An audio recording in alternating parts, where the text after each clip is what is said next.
¿Sí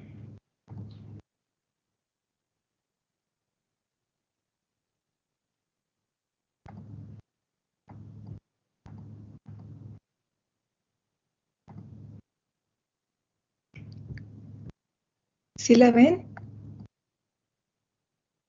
Sí, ya está en pantalla. Muy bien. Ahorita lo podemos poner como modo presentación.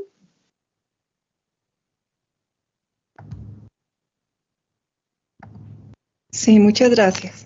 Gracias.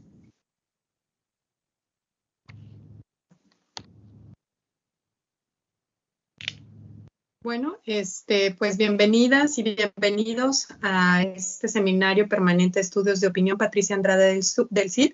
Hoy contamos y nos da mucho gusto tener a la doctora Raquel Ochoa Ornelas del Instituto Tecnológico de Ciudad Guzmán, Jalisco, y me voy a permitir leer brevemente su semblanza.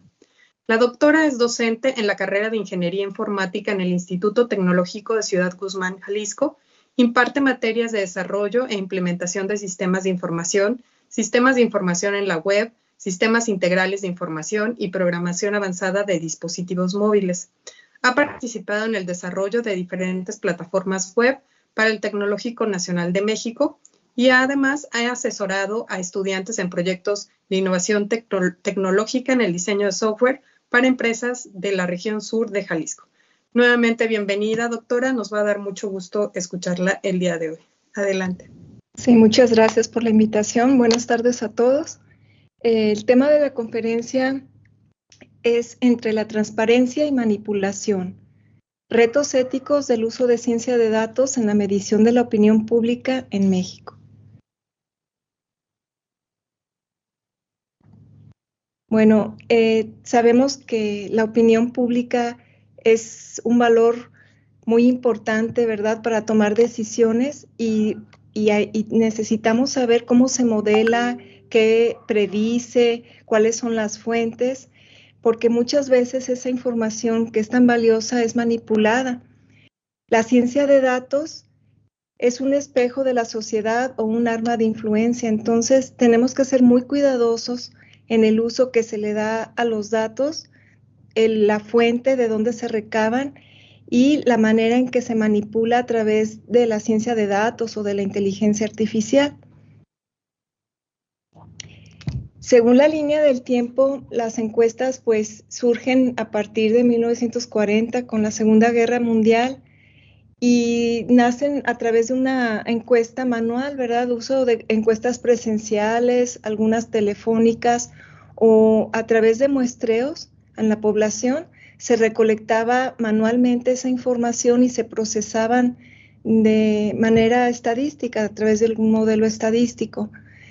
Conforme pasaron los años de 1970 a 1990, se expandieron las encuestas, tanto nacionales como sabemos la de Mitofsky, que es muy famosa, para aplicar modelos inferenciales en el diseño de muestral estratificado, sobre todo para cuestiones políticas. Ahí se utilizaban encuestas cara a cara o bien se hacían llamadas telefónicas al azar para saber la opinión pública, ¿verdad?, a través de cuestionarios estandarizados. Del 2000 al 2010 hubo una transición digital y las encuestas fueron presentadas a través de medios electrónicos, el correo, formularios web. Tuvo mayor alcance, ¿verdad?, a la población porque ya no eran visitas domiciliadas ni eran llamadas telefónicas. Entonces tuvo un alcance mayor, pero hubo un menor control de representatividad porque muchas personas que carecen de internet o de los medios, pues no eran consideradas en las encuestas. Entonces, algunos sondeos fueron utilizados con este tipo de herramientas. Del 2010 al 2020, pues aparece el Big Data y las redes sociales y el uso de Twitter y de Facebook y algunas otras redes, pues empezaban ya a mostrar análisis de opinión y se empezaban a generar los primeros modelos de Machine Learning para hacer un análisis de sentimientos en la población, ¿verdad? Disculpe, doctora, creo que no ha avanzado la diapositiva. Sigo todavía en la línea del tiempo, no sé si la ven. No, estamos todavía en la 1. No sé si podría ponerla en modo presentación, porque... Sí, la tenemos. A ver, un momento, por favor. Una disculpa. A ver, déjeme ver.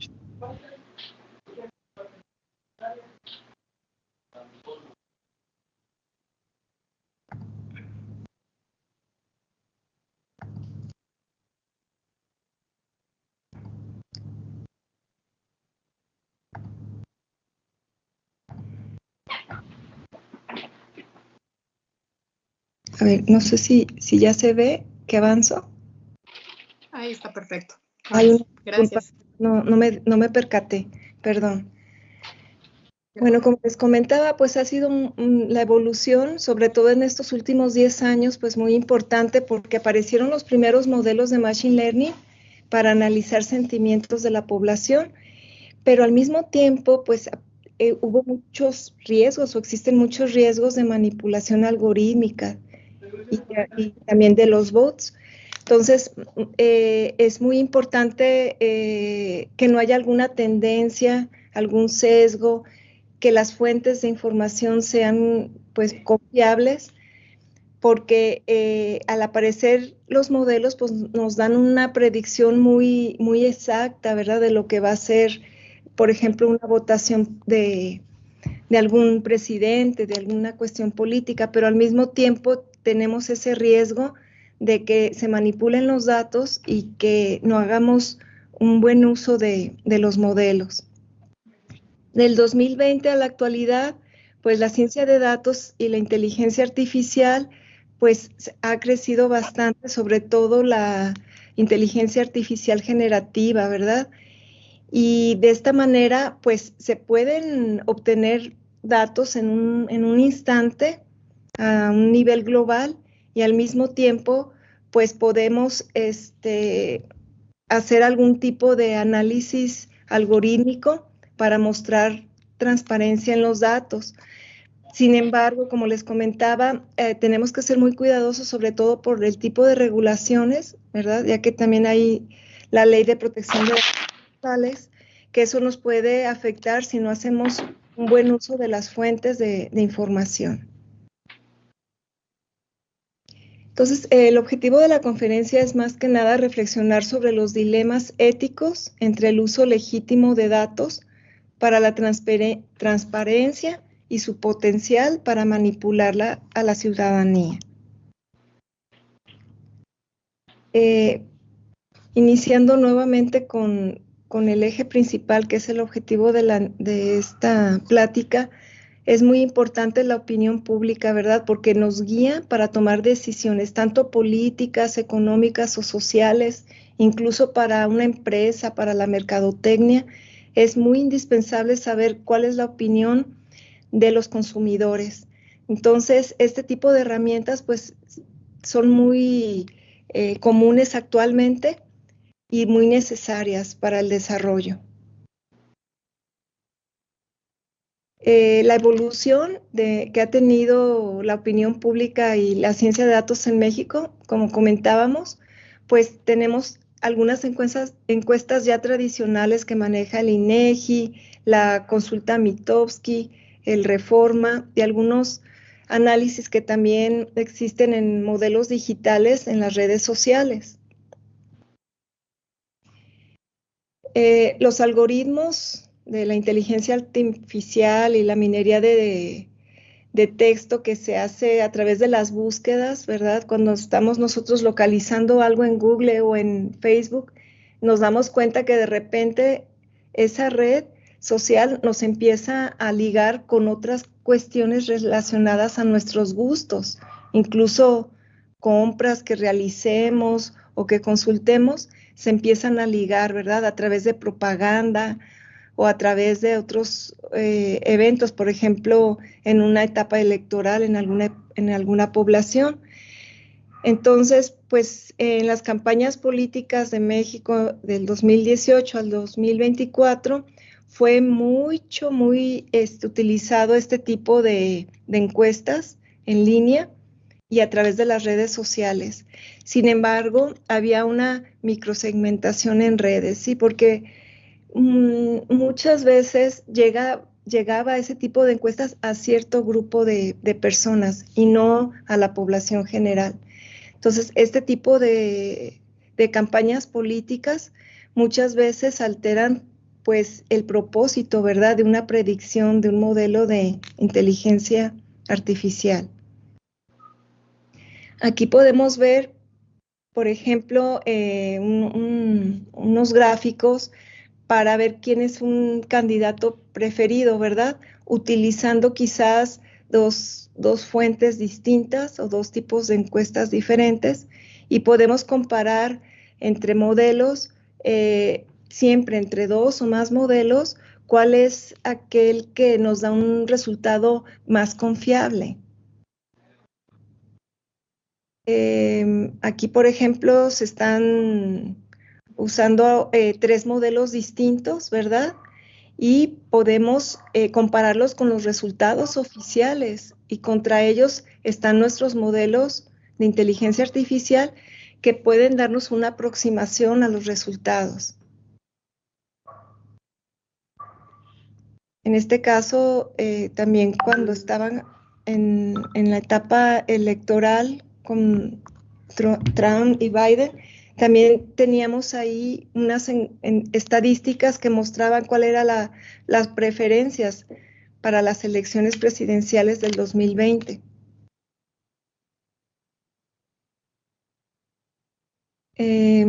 Bueno, aquí tenemos algunos otros de sentimientos, ¿verdad? De las redes sociales. Y para ver cuál es el sentimiento de los ciudadanos en un transcurso del tiempo. Bueno, entonces, pues la ciencia de datos permite analizar grandes volúmenes de información. Como les comentaba, podemos aplicar una encuesta esta tarde y tener ya una predicción a los pocos minutos. ¿Sí? Los modelos trabajan con grandes volúmenes de información que pueden ser recabados, pero siempre con una fuente fidedigna y nos pueden dar un comportamiento claro, ya sea social, económico o político, sobre el comportamiento de esas encuestas. Sin embargo, para fines de medición de opinión también existen riesgos éticos y de manipulación. En México, la creciente digitalización ha intensificado pues estos dilemas. Se emplean encuestas, se aplica minería de texto, se hace un análisis de sentimiento y se realizan las predicciones electorales. Sin embargo, pues las redes sociales pueden inferir tendencias políticas, ¿verdad? Porque hay grupos que saturan con bots la propaganda, hay otras que las encuestas las aplican, como les comentaba, nada más a un círculo o a un grupo de la población. Entonces, el riesgo es de que se pueden confundir las correlaciones con las casualidades o ampliar sesgos algorítmicos, ¿verdad? La transparencia implica que los métodos de recolección y análisis deben ser verificables. Sí, en México muchas encuestas digitales carecen de trazabilidad. No sabemos de dónde llegaron los datos, por dónde transitaron, si tuvieron algún ajuste o algún preprocesamiento antes de que hayan sido alimentados por algún modelo. Entonces, como carecemos de esa trazabilidad, pues muchas veces los resultados que muestran los modelos no son muy confiables. Por lo tanto, pues se requiere una apertura en los algoritmos y también en las fuentes de los datos. Una de las preguntas que tenemos que hacernos es ¿quién recolecta los datos y con qué fines? Cada vez que surge alguna encuesta o nos hablan por teléfono o aparece alguna encuesta en alguna red social.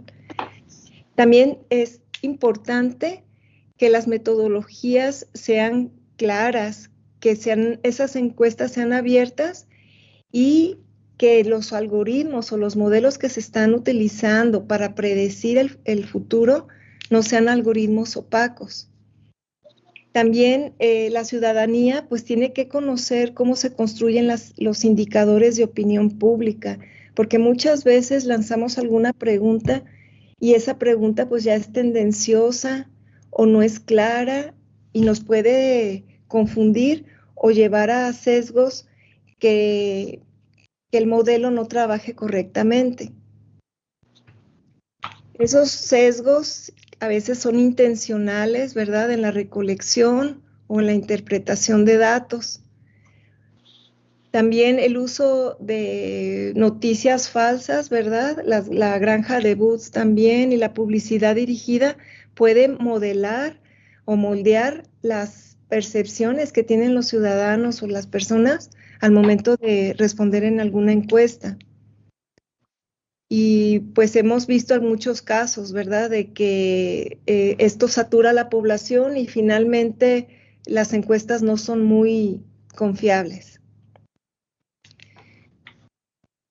La microsegmentación usa datos personales para dirigir mensajes políticos o comerciales. Como les comentaba, si se segmenta la población y se dirige a las encuestas a solo un grupo, los mensajes políticos o comerciales pues nada más van a estar controlando a esa población y los resultados de las encuestas no nos van a representar la opinión de todo el país.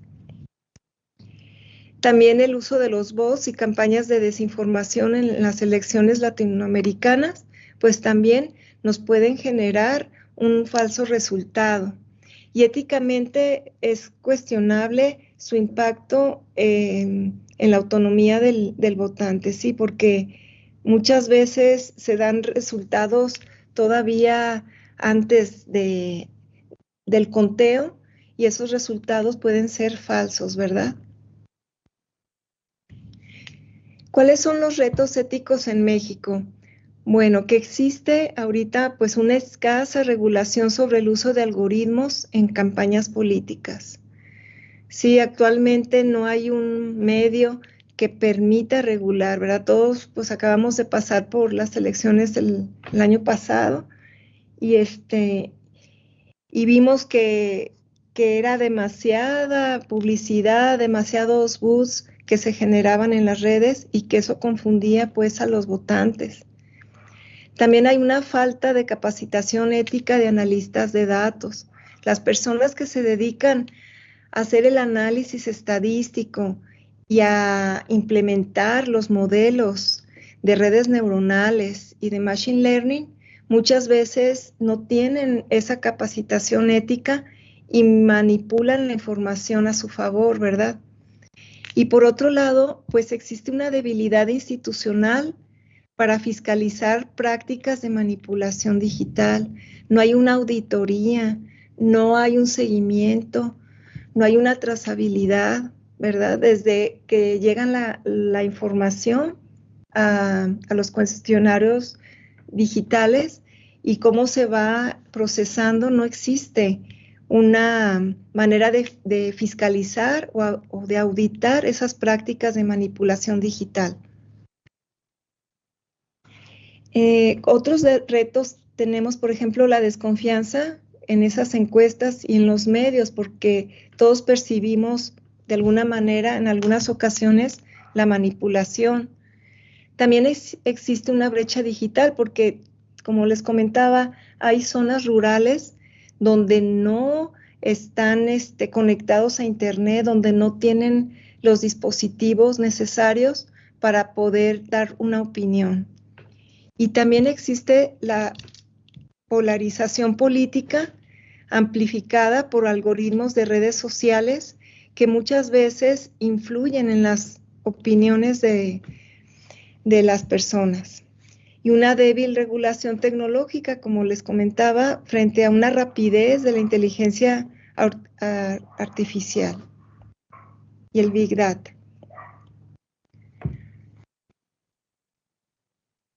Por otro lado, también tenemos otro tema que es cuando los ciudadanos son objeto de estudio sin su conocimiento, ¿sí? Y consentimiento. Muchas veces también recibimos llamadas, a veces la información, ¿verdad?, de nuestros datos, nuestro teléfono personal o nuestro domicilio, muchas veces están haciendo mal uso de los datos para ese tipo de campañas. Entonces nos vamos convirtiendo en objetos de estudio sin un consentimiento real. También el uso de datos personales, como les comentaba, no hay un consentimiento explícito y eso pues es muy importante, aunque tenemos la Ley Federal de Protección de Datos Personales en posesión de los particulares, tenemos que dar seguimiento y protegernos porque muchas veces es usado nuestra información, nuestro teléfono, nuestro correo, y nos llega mucha información sin nuestra autorización.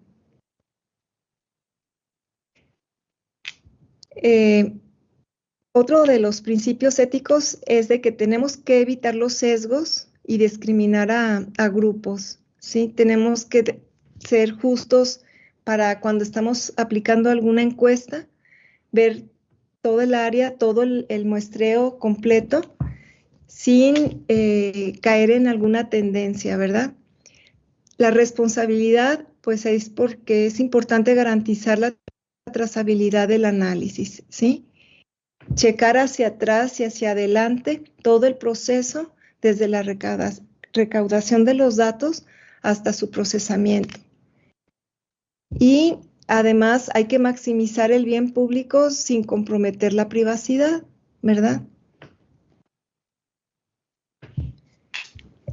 Unas buenas prácticas o los principios orientadores es que haya una transparencia metodológica, ¿verdad? Cuando se va a aplicar algún tipo de encuesta. Que haya responsabilidad social del científico de datos, del que va a hacer el análisis y del que va a emplear los modelos. Y hay que también proporcionar o rendir cuentas de gobiernos, de medios y de empresas tecnológicas que se encuentren involucradas. La inclusión también es importante para evitar invisibilizar sectores de la población y también la educación ciudadana en la alfabetización digital, porque quizás vivimos en una ciudad, pero no todos saben utilizar una computadora o no todos saben utilizar una red social. Hay que publicar las metodologías, también es otra buena práctica, y los márgenes de error. Si todos los modelos tienen un margen de error, tienen una precisión, entonces nos dan un resultado y un margen que va desde el 0 hasta el 1. Entre más se acerca al 1, quiere decir que el modelo es confiable. Entonces nos deben de dar más información sobre los modelos que se están utilizando cuando se está haciendo un análisis de alguna encuesta. También hay que separar lo que es el análisis descriptivo, que son los datos brutos tal como fueron recabados, contra las proyecciones predictivas que generan los modelos de inteligencia artificial. También se deben de usar algoritmos auditables y explicables, ¿verdad? Que puedan ser revisados durante y después de dar el resultado, ¿verdad? El resultado final. Y una regulación y observatorios independientes para el uso de datos en campañas electorales. Las auditorías algorítmicas son muy importantes, las declaraciones de fuentes y métodos de datos también, el consentimiento y la publicación abierta de los resultados agregados. En los casos recientes, como les comentaba, en las elecciones del 2018 y del 2024, todos supimos y nos dimos cuenta de la influencia, ¿verdad?, de las redes sociales y las encuestas de opinión pública. Los estudios de datos en medios digitales también a través de las redes nos podían predecir tendencias, ¿verdad?, quién era el candidato favorito. pero como les comento, todo es un riesgo porque hay una polarización informativa que confunde al electorado, que confunde a los ciudadanos y que finalmente pues no es muy confiable. Como conclusiones, pues la ciencia de datos es un faro de democracia, dice aquí, o una cortina de humo de la manipulación. Todo depende de los principios éticos con los que decidamos usarla. Un llamado, pues, a los académicos y científicos que son los que modelan y que dan una predicción a cualquier tipo de problema, deben de tener un compromiso con la verdad y con la transparencia. Por otro lado, pues los políticos y los comunicadores deben de usar datos para informar, no para engañar. Y la ciudadanía, pues todos tenemos el derecho de exigir transparencia y desarrollar un pensamiento crítico que permita participar en esas encuestas, que permita dar nuestra opinión, pero siempre con esa convicción y estar autorizando, pues, que no seamos un objeto, sino que sea bajo nuestra autorización. La ética no es un accesorio de la ciencia de datos, es su columna vertebral. De nada nos sirve tener un equipo grande de científicos, un equipo de cómputo, una base de datos potente, llena de información, de opiniones, si no tenemos una ética que nos marque como eje la ciencia de datos, ¿sí? Que nos marque las pautas para manipular esa información y poder alimentar a los modelos. Los modelos se alimentan de los datos que recabamos y en base a ello hacen sus predicciones. Sí podemos darle, por ejemplo, cuáles han sido las votaciones en los últimos 50 años, cómo se ha venido dando el cambio de partido en algún país, y en base a ello nos puede dar un pronóstico de lo que se verá dentro de 6 o 5 años. Entonces, si no lo alimentamos bien al modelo, si manipulamos esos datos que vienen recién recolectados, pues el modelo va a dar una información falsa. Entonces, la ciencia de datos tiene un papel muy importante, ¿verdad? Pero requiere límites éticos y claros, ¿sí? Donde no se vaya a manipular a la población, donde no se vayan a manipular las respuestas que ellos dieron. También debe de haber transparencia y una educación digital y regular bien los pilares fundamentales. Y la opinión pública debe de medirse con responsabilidad social. Y bueno, pues estas son las referencias, de acuerdo al tema que les acabo de exponer. No sé si tengan algunas preguntas. Muchísimas gracias, doctor. Me parece muy interesante el tema sobre esta responsabilidad ética. En el programa de maestría y tenemos la materia de ética para los estudios de opinión. Y en este sentido me gustaría, tomando en cuenta su experiencia en el manejo de minería de datos, sobre todo, que puede ser en el que menos se exploren estas cuestiones éticas, porque todavía hay muchas dudas al respecto. Si nos pudiera decir a la hora de que usted trabaja esta minería de datos, ¿qué cuidados específicos a un proyecto que haya realizado, o sea, como aterrizarlo a un estudio o una práctica, ha tenido y cómo lo ha hecho, ¿no? Y si nos pudiera decir también, por ejemplo, esto de los bots, ¿no?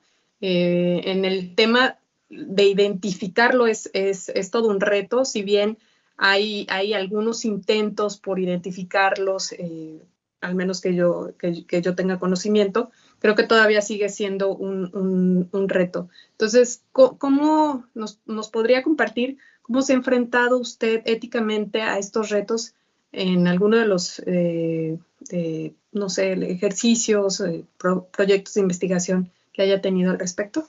Sí, mire, pues hemos realizado algunos proyectos sobre todo para la detección de cáncer y de pulmón a través de imágenes histopatológicas. Y las fuentes, pues deben de ser unas fuentes donde los mismos pacientes autorizaron dejar la información depositada en esos repositorios. Sí, entonces existen repositorios con muchísima información muy valiosa que han permitido a los investigadores descargar estos datos y hacer experimentos de modelos a través de información confiable, ¿verdad? En este caso de pacientes, y donde podemos nosotros, por ejemplo, detectar a un paciente en qué fase de cáncer está o si tiene o no tiene alguna enfermedad histopatológica. La información es recabada, como les digo, con consentimiento y existen repositorios muy especializados, ¿verdad? En varios ámbitos, no nada más en la salud, que nos pueden dar información muy fidedigna, ¿verdad? Ahora, en cuanto a las encuestas, pues es un reto porque los bots y la propaganda y todo lo que se maneja en redes, pues no se puede controlar. Es algo que queda abierto, falta mucho por legislar todavía y pues se tiene que cuidar, ¿verdad? Porque muchas veces si se da un resultado, un pre-resultado todavía que no es muy confiable y se puede llegar a, pues a trastornar, ¿verdad? Una situación. Entonces es muy delicado porque la información es un arma de dos filos, ¿verdad? Podemos hacer con ella, construir algo muy importante que nos beneficia a todos, pero también puede llevarnos a dañar a una población, a dañar el destino de un país. Muchas cosas pueden suceder, ¿verdad? Tomar una mala decisión.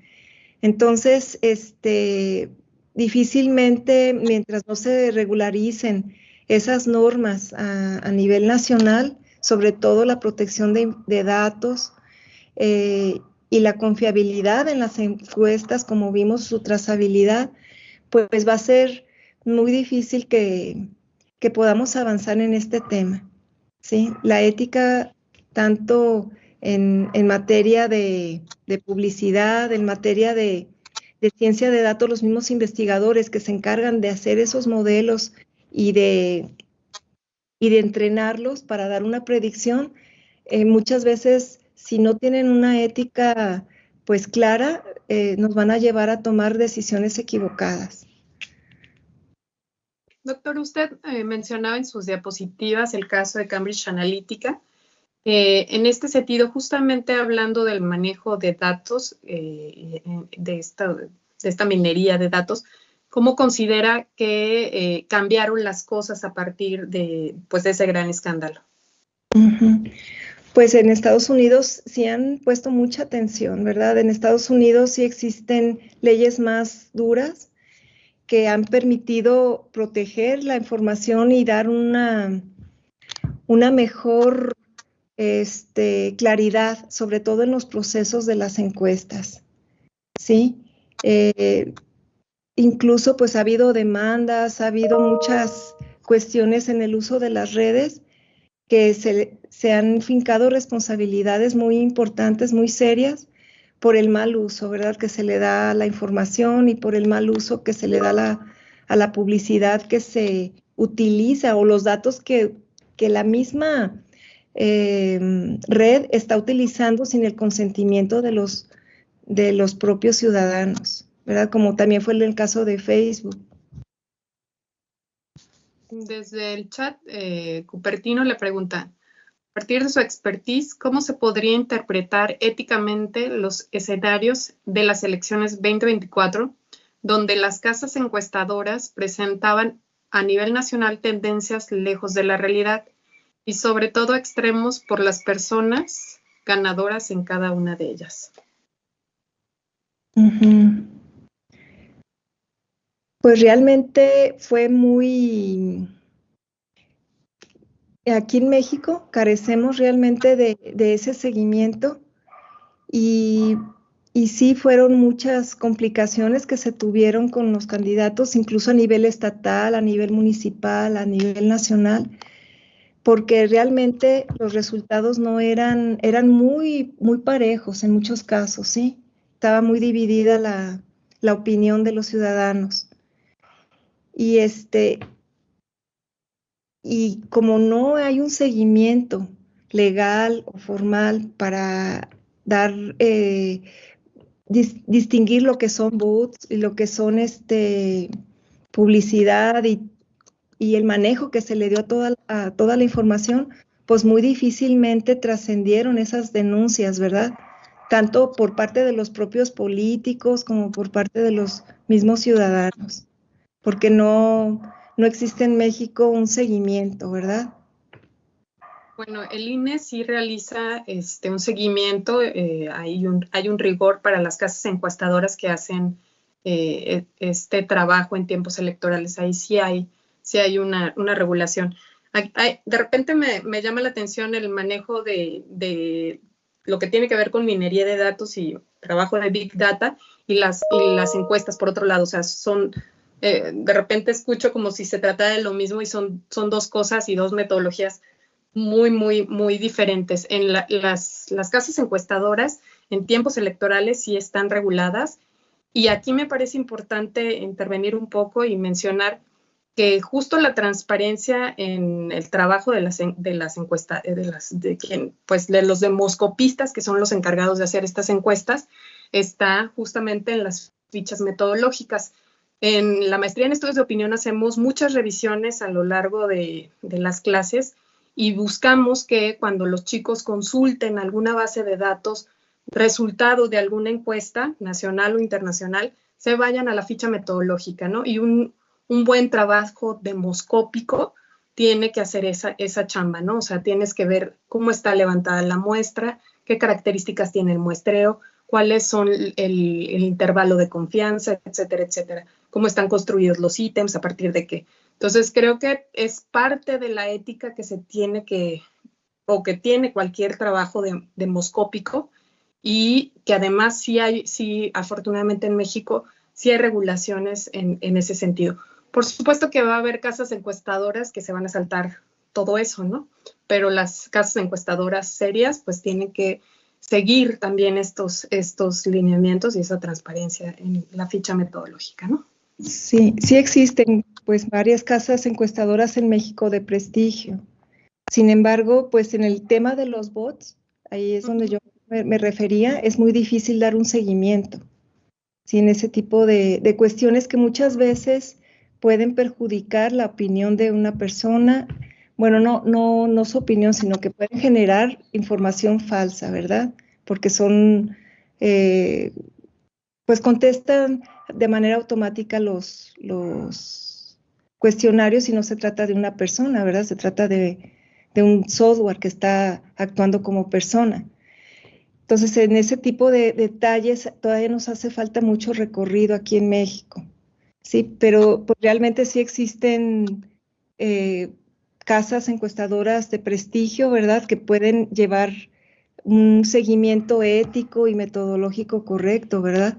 Sin embargo, hay que cuidar mucho la transparencia, ¿verdad? Y la manipulación que se hace a través de las redes sociales, de la publicidad. En ese tema, pues sí, estamos un poquito descontrolados, ¿sí? Doctora, ¿y se identifican, le preguntaba desde la vez pasada, algunos esfuerzos justamente para, sobre todo en ciencia de datos, para identificar el uso de bots o todavía no?